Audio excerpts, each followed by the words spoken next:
Right, for today's lesson, if you've checked your sector notes, we are finding the components of computers. There are plenty of those. That's right, and you need to document what they are. So today, if you jump across to Parents, Students and Staff and grab the Office 365 link and open up a new Word document. Waiting on the internet.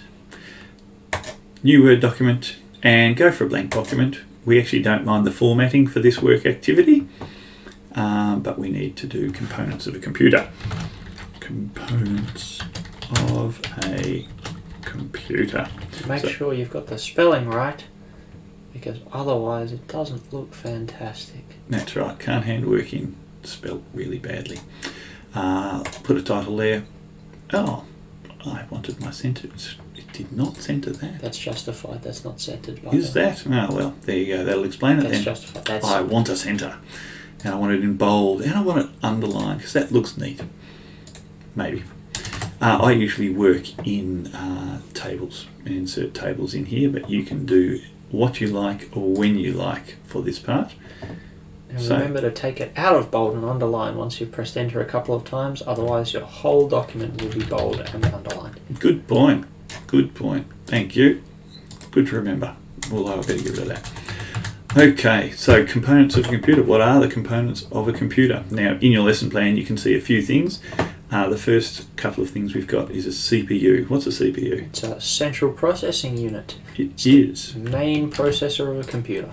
Okay, so you'll need central processing unit. You'll also need a description of what a central processing unit is, and to be honest, you do need a picture, okay, of what one is. So make sure you pop that into your program. You can grab this straight off an online source if you like. Ooh, don't think I like that. Pop it underneath.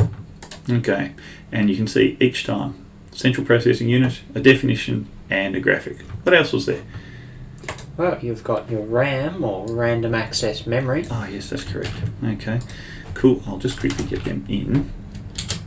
That's what makes most of your computer run, because you might have a hard drive, but you have to load stuff off the hard drive to give it to your central processing unit so that it can use it.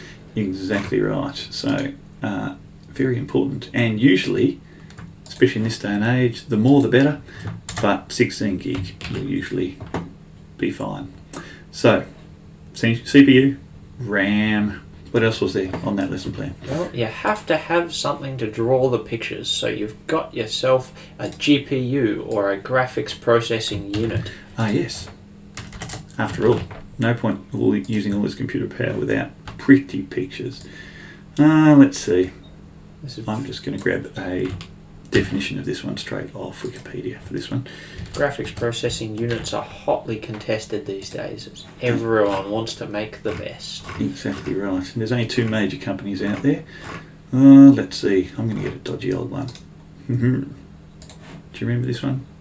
No, I don't. Mainly because I wasn't alive. Yeah, okay. Fair call. Now, anything else? Oh yes, we needed something to plug this all into. Of course, the main part of the computer, the motherboard. Called that because everything that plugs into it is effectively a daughter board. Yes, that's exactly right. That's originally how they got their name. Let's see. Pop that one in there. I need a definition. So you can see how we're making this up and running. And one last little picture.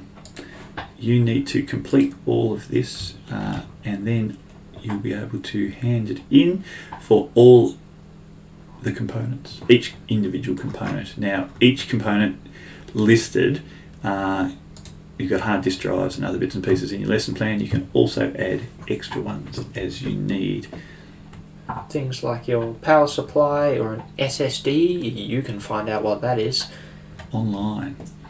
Very handy, and much faster than traditional hard drives, to be honest. So, see you at the end.